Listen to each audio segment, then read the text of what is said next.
Lubo's subordinates were surprised after finding the Demon Lord's airship. However, Kigith ordered them to search it instead of just staring in surprise. One of the men asked Kigith why he was so wary, to the point that he decided to abandon their hideout without reason. He explained that someone was already observing them, ready to pounce at any time. Rudy starts her morning by being thankful that she can peacefully sleep at night and wake up in the morning. Afterwards, she did her unusual morning stretches and cleaned her place before taking a bath. She was thankful for her new truth blessing, as she wouldn't have had the chance to enjoy these things if she were still the hero. Rudy happily greeted Mr. Crawley Wally, but she noticed that Tiss seemed to be concerned about something. Afterwards, the duo visited their herb farm. Rudy thanked Tiss for her help in raising the herbs, and Tiss was visibly happy because of this. However, she was still surprised that Rudy chose to farm herbs. Rudy explained that she wanted growing herbs to be her main job, as aside from helping Red, she wanted to do something that wouldn't involve her battle prowess. Rudy tried asking Tiss about the previous night,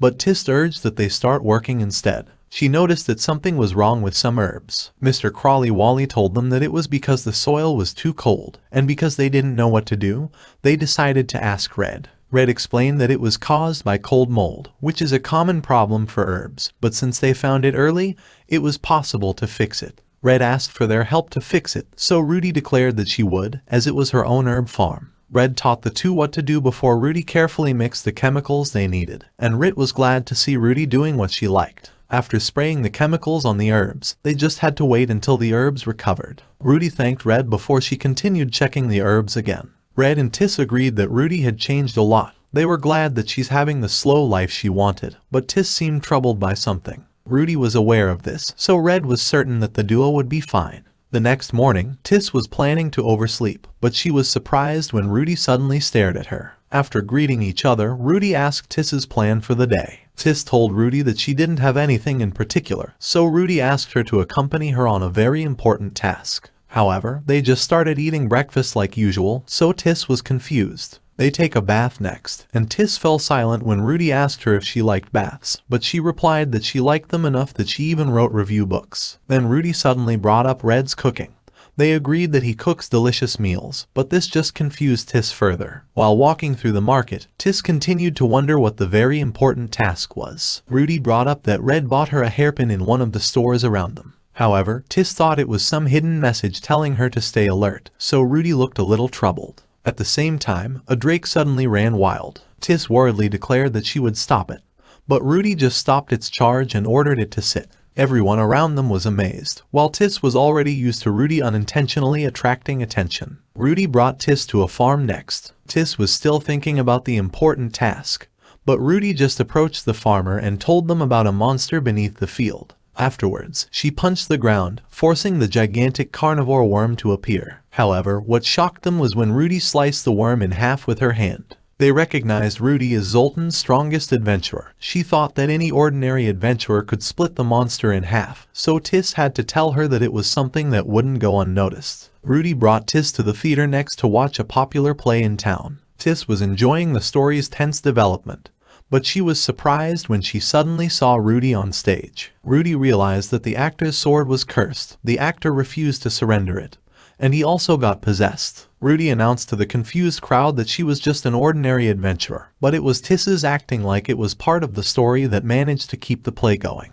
The princess asked for Rudy's help, and while seeing the amazed crowd, Tiss was certain that they wouldn't forget what they were watching for the rest of their lives. While waiting for their food, Tiss told Rudy that the play would add her character to their story. So Rudy was feeling down after attracting so much attention again. She thought everything didn't go as planned. Tiss was surprised to see this side of Rudy, but Rudy told herself that the day wasn't over yet. She stared at Tiss and asked if anything was bothering her, but Tiss brought up how she was acting strange all day. Rudy explained that she wanted to treat Tiss to her favorite Odin and listen to her vent her frustration, as she knew Tiss was troubled by something recently. However, nothing went as planned. Tiss thought that Rudy was so innocent that she couldn't predict the consequences of her abnormal strength, but she also thought that she was too kind. Rudy was troubled that Tiss had to clean up every time she messed up. However, Tiss told Rudy that she was much better now. Rudy pouted, but they laughed when they remembered how she threw a knight off the bridge before. Tis was grateful for Rudy's concern, but she wanted to take care of the individuals looking for the airship, so Rudy didn't have to worry anymore. Lubo's men wrote a report after investigating the airship.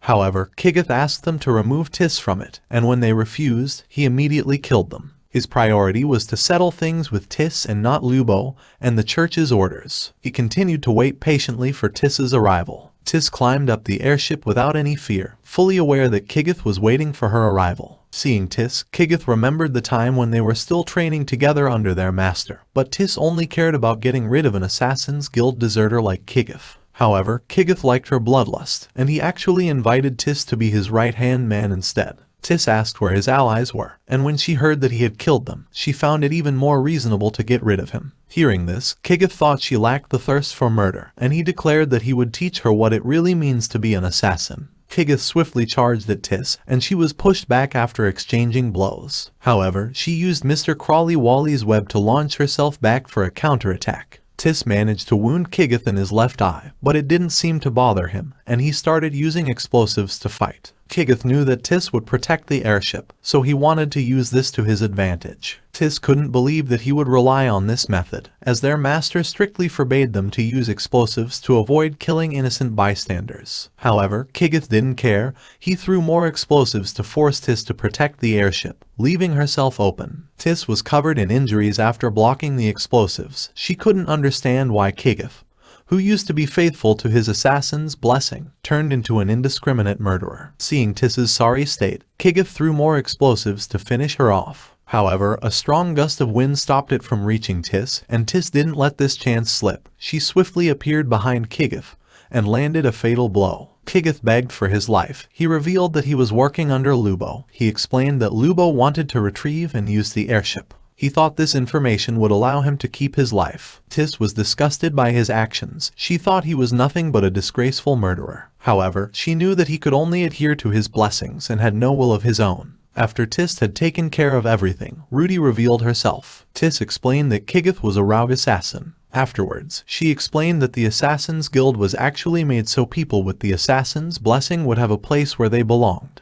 She also added that they are free to refuse assassination missions, especially unreasonable ones, as they are just doing everything to survive. Rudy realized that the Assassin's Guild forbade murders without reason, although Tis thought it was still assassination, so she didn't want Rudy to get involved and ruin the slow life she wanted. She thought she couldn't stay by Rudy's side, as she couldn't quit being an assassin. However, Rudy told her that she would be her friend regardless and that she could just become a slow life assassin. Tis had no idea what that was, but she was already in tears, so Rudy told her that she would help her regardless of their roles as heroes or assassins. She also told Tis that she could tell her everything, so Tis was in tears while promising to do so.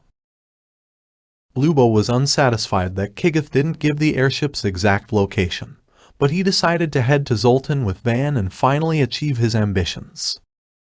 Meanwhile, Van wanted to move forward and leave his party behind, only caring about getting stronger. Esta doesn't seem to like it, but they were interrupted when Lubo signaled for them to return.